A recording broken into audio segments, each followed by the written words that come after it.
睇深港置業，我係主持人 Leo 各位觀眾大家好，今日咧就嚟到我哋嘅三鄉嘅呢個雅居樂百利山呢個啦。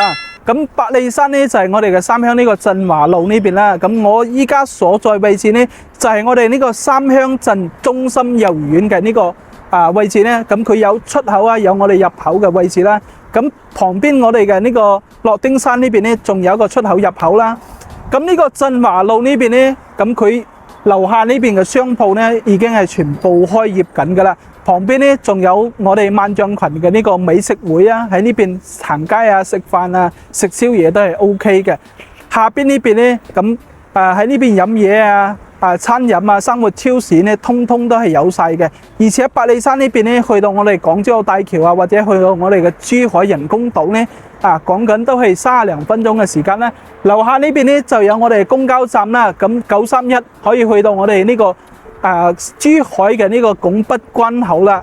咁今日要介紹呢套屋苑咧，就係一個90幾平方嘅房眼證，咁咧做到一個4房2衛啊。咁佢嘅實用面積咧係可以做到140平方嘅，所以呢個面積段咧係實用率非常之高嘅。成個三鄉嘅百利山啦，咁佢好多人住喺呢邊都知道啦，係做得非常之靚嘅呢個小區嚟嘅。咁成個小區嘅呢個無論佢嘅戶型好啊，或者小區嘅環境都好啊，係做得非常之 OK 嘅。樓間佢又夠闊，咁咧佢嘅質量咧都係 number one 嘅，而且佢呢個管理啊都係做得非常之 OK 啦。咁而家事不宜遲，去到我呢個實體樓同大家係介紹。咁而家呢度咧就上到嚟我哋呢個實體樓呢邊啦。咁佢所在嘅樓層咧就係32樓嘅。咁再望下呢個景觀咧，係望住呢個園林景觀啦。仲有我哋呢個泳池啦。一啲遮擋都冇嘅呢個景觀。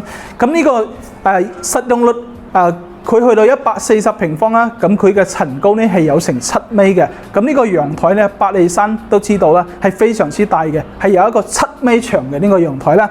咁佢一樓呢邊咧，咁佢就業主咧全新裝修嘅，而家可以見到嘅呢啲梳化啊、電視櫃啊，同埋我哋啲茶几啊，全部都係交樓標準嚟嘅。咁佢做咗一個複式咧，佢間咗2層啊，咁佢個挑空咧有成6米咁闊嘅。咁一樓呢邊咧，我依家睇嘅呢個位置咧，就係一個餐台嘅位置啦，可以擺翻個4人到6人嘅餐台都係 OK 嘅。咁佢百利山，咁佢而家我介紹嘅呢個屋苑咧，咁佢就係2梯6伙單位啦。咁佢入門呢個位置咧，咁佢就係廚房嘅位置啦。廚房呢邊買翻個油煙機啊。呢啲消毒碗櫃都係配埋嘅。咁呢邊咧仲帶咗個生活陽台喺呢邊啦。咁後期咧可以喺呢邊熄翻一個洗衣機喺呢邊都係 OK 嘅。咁跟住咧我去到我哋呢個休息區呢邊同大家去介紹究竟點樣先。咁休息區呢邊咧，咁入邊係做咗3間房嘅。咁衞生間呢邊都係全部通通做好晒㗎啦。呢啲櫃啊，包括呢啲智能馬桶啊，都係有晒㗎啦。